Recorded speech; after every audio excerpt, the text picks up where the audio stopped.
Corría el año 1557, cuando el hombre más poderoso de la tierra emprendía su último viaje. Aquel que debía llevarle al paraje elegido para su retiro, en la mejor de las moradas posibles. Allá, en la comarca de la Vera, en la falda de Gredos, protegido por los bosques y por la hospitalidad de los habitantes de esta bendita tierra. Ruta del emperador Carlos V.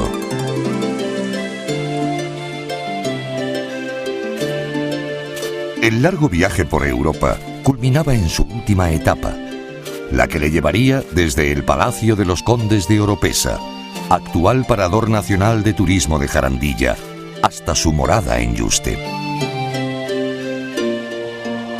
Atrás quedaban las guerras y la ajetreada política.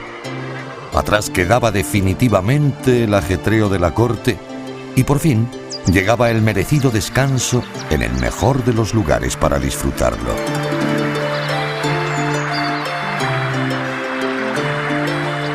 Ahora, varios siglos después, los últimos 10 kilómetros recorridos por el emperador sobre una litera se han convertido en una de las rutas a pie más cargadas de historia y naturaleza de cuantas pueden disfrutarse en la península ibérica, partiendo de Jarandilla con destino al monasterio de Yuste.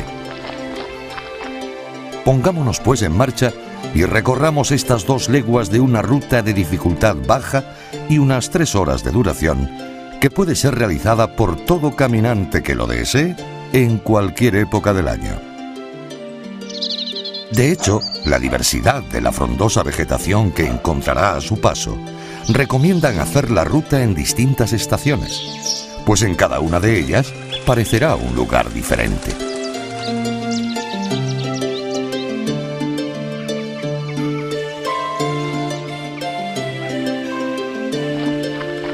Dejando atrás la majestuosidad y los blasones del Parador de Jarandilla, el camino nos lleva a recorrer diferentes calles de la localidad, pasando por la iglesia de San Agustín y la Cuesta de los Carros, y dejando atrás el pueblo por la calle Marina para escuchar el susurro del agua sobre el puente Parral de la Garganta Jaranda, anunciando nuestra llegada al bosque.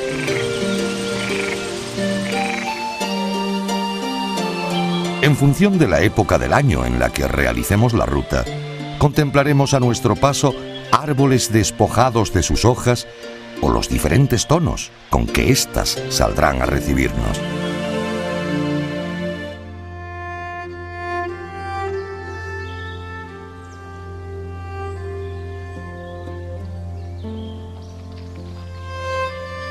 La espesura del bosque cede paso a zonas de cultivos tan característicos como el tabaco o el pimiento. Robles, olivos e higueras se mezclan con los cerezos, que vestidos de blanco en primavera o pintados de rojo en verano, parecerán diferentes en su desnudez cuando al compás del otoño y el invierno dibujen para nosotros la ocre alfombra en el sendero. El bosque mediterráneo marca los hitos del camino con jaras y jaguarzos, con cantuesos, lentiscos y majuelos. Estas y otras plantas dan cobijo a la fauna silvestre que por los montes exhibe un singular modo de vida al compás del canto del mirlo o al insistente martilleo del pájaro carpintero.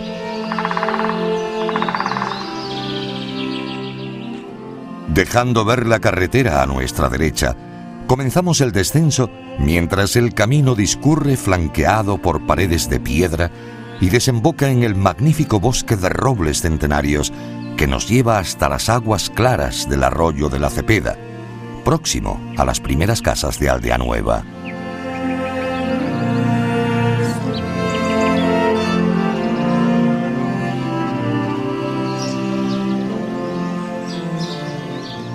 La singularidad de los secaderos de tabaco y pimiento para Pimentón culminará esta primera parte de la caminata, que bien merecerá reponer fuerzas en la proximidad de la Fuente del Peral, donde el caminante puede abastecerse de agua fresca que sin duda será bien recibida.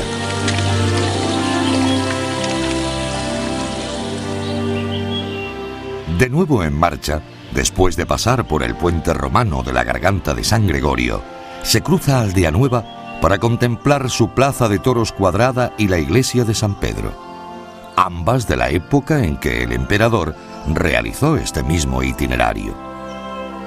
También resulta de gran interés la Fuente de los Ocho Caños, que aunque data del siglo XVIII, estamos convencidos hubiera hecho las delicias del propio Carlos V.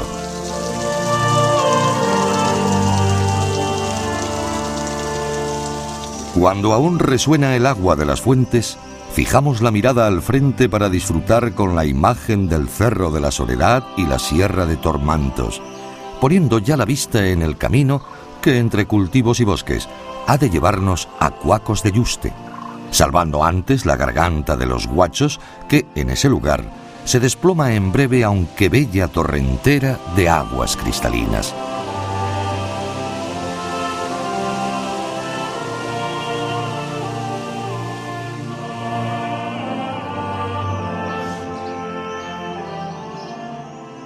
Ya en el pueblo podemos recorrer sus calles y plazas de arquitectura singular.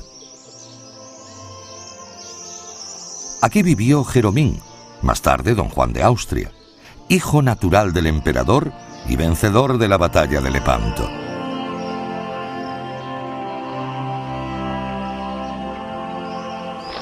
Dejando atrás la población por la calle de los Hornos y cruzando la carretera, nos dirigimos ya hacia el camino que ha de llevarnos a Yuste.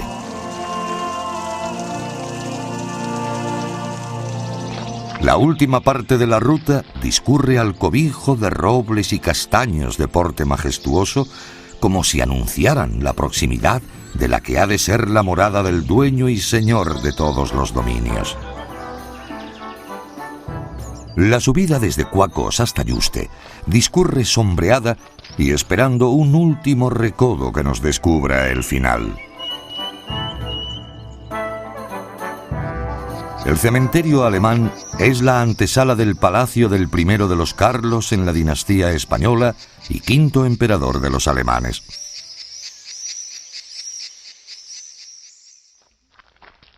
Hemos llegado a nuestro destino, a las estancias que el emperador habitó rodeado de sobrecogedora austeridad, buscando una tranquilidad más que merecida.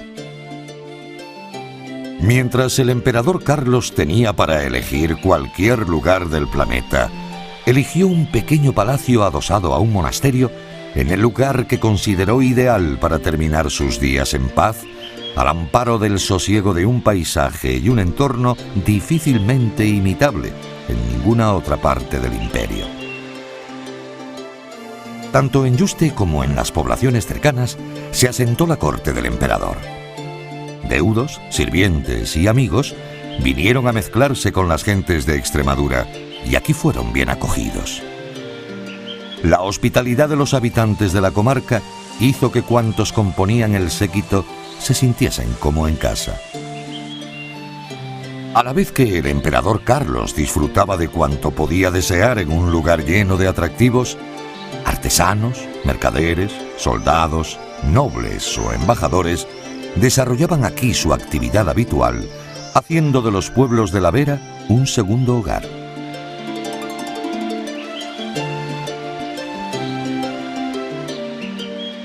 Los paisajes de la Vera merecen por sí mismos los pasos dejados atrás. El canto de los pájaros al compás de las gargantas, los ríos y los bosques, los olores y colores que nos llevan a recorrer los senderos tras la huella imperial.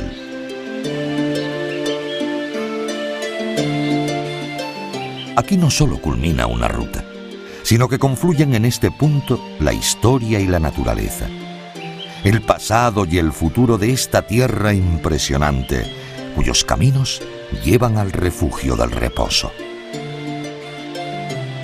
Caminamos por sus bosques para rememorar la historia, para mezclarnos con sus paisajes y la hospitalidad de sus gentes.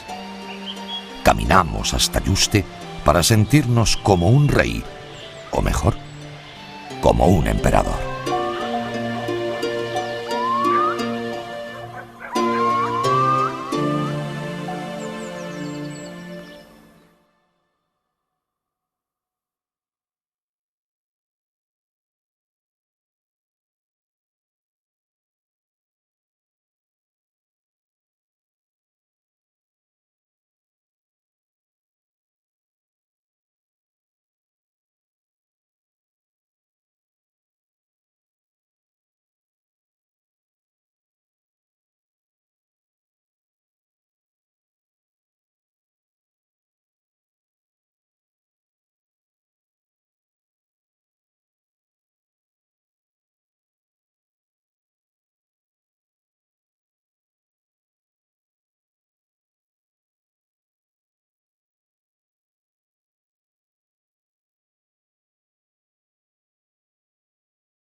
In the year 1557, the most powerful man on earth began his final journey.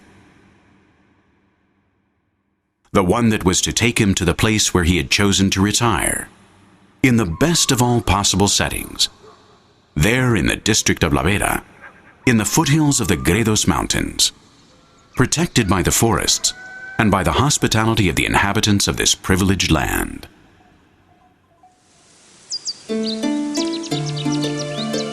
The route of the Emperor Carlos V.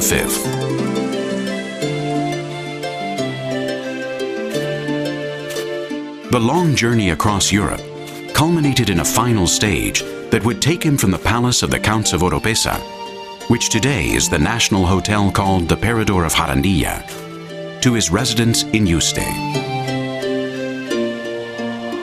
He left behind the wars and the agitation of politics. He turned his back for good on the commotion of the royal court, and he was finally able to look forward to a well-deserved rest in the best place to enjoy it.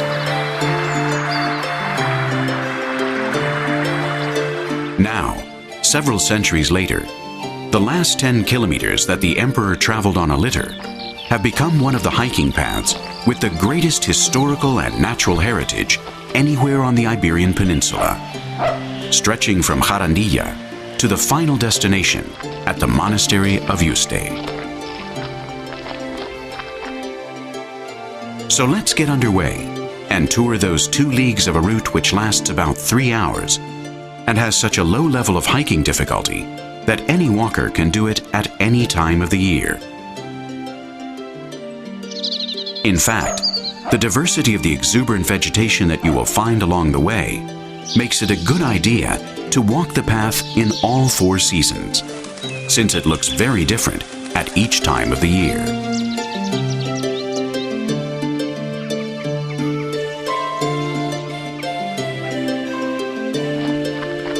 Leaving behind the majestic air and coats of arms of the Parador of Jarandilla, the path leads us down several of the town's streets, takes us past the church of San Agustin and the Hill of the Carts, and leaves town along Marina Street so that we can hear the murmur of the water under the Parral Bridge in the Jaranda Gorge, which announces our arrival in the forest.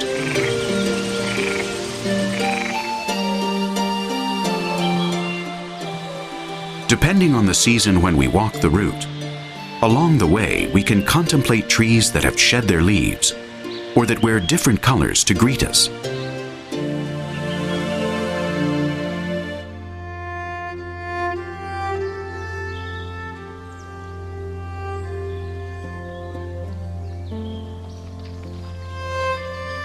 The thick forest gradually gives way to cultivated fields with such characteristic crops as tobacco and peppers.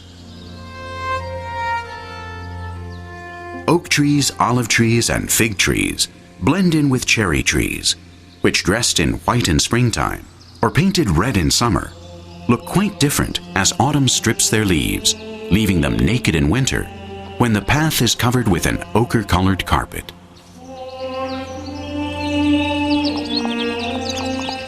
The Mediterranean woodlands mark the milestones along the path, with rock roses and helianthemum, with lavender, mastic trees, and hawthorns. These and other plants provide shelter for the wildlife in the hills that displays its unique lifestyle to the tune of the blackbird's song or to the woodpecker's insistent hammering.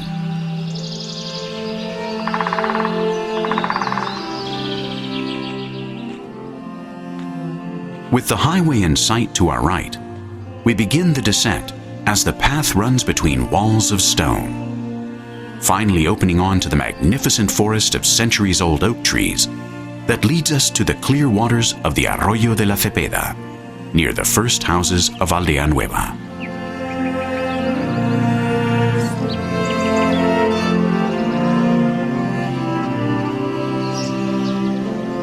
The singular drying sheds for tobacco and for peppers to make paprika are the culmination of this first part of the walk, which calls for a well-deserved rest at the spring of El Peral, where the hiker can stock up on cool water that will no doubt hit the spot.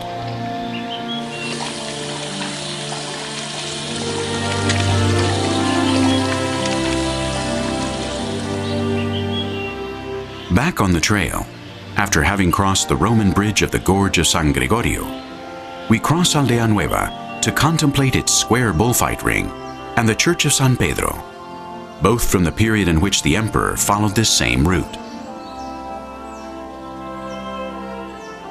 Another interesting sight is the fountain with 8 taps, which, although it dates from the 18th century, we are sure would have delighted Carlos V himself.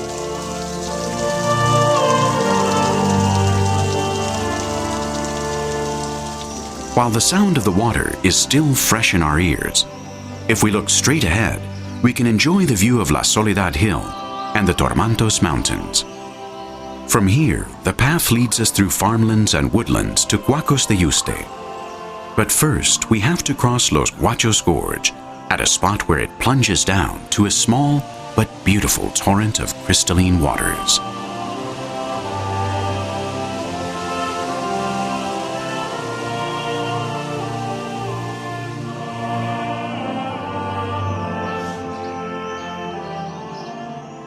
Once in the village, we can stroll its streets and squares with their unique architecture. Here lived Jeromin, later known as Don Juan of Austria, the emperor's bastard son and the victor at the Battle of Lepanto.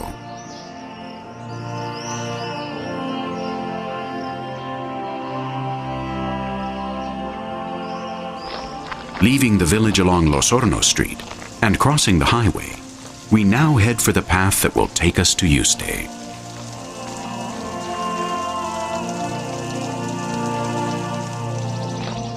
The final part of the route runs under the shelter of oak trees and majestic chestnut trees, as if they heralded the traveler's arrival at the place where the lord and master of all the dominions lived.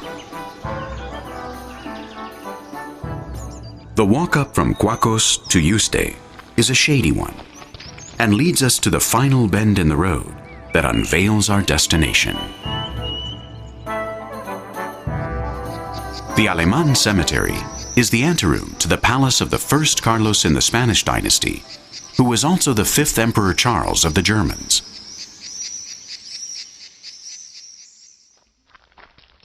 We have reached our destination, the rooms that the emperor lived in, surrounded by a startling austerity in search of a tranquility he more than deserved. Emperor Carlos could have chosen to retire to any place on the planet, but he chose a small palace attached to a monastery in the place that he considered the ideal spot to end his days in peace, comforted by the calm landscape and an unparalleled setting not found in any other corner of the empire. The emperor's court settled both in Yuste and in the nearby villages. Kinsmen, servants, and friends came and mingled with the people of Extremadura, and they were well received here.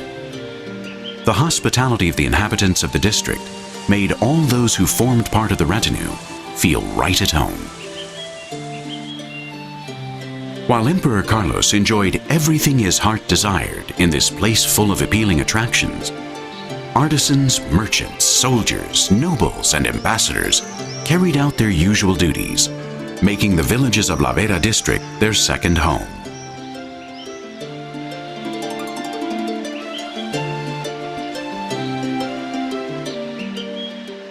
The landscapes of La Vera themselves deserve every step taken. The birdsong to the rhythm of the streams in the gorges, the rivers and forests, the scents and hues that have led us to walk the paths in the Emperor's footsteps.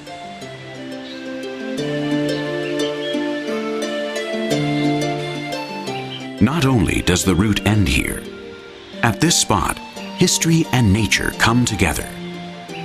The past and the future of this impressive land, whose paths lead to rest and refuge.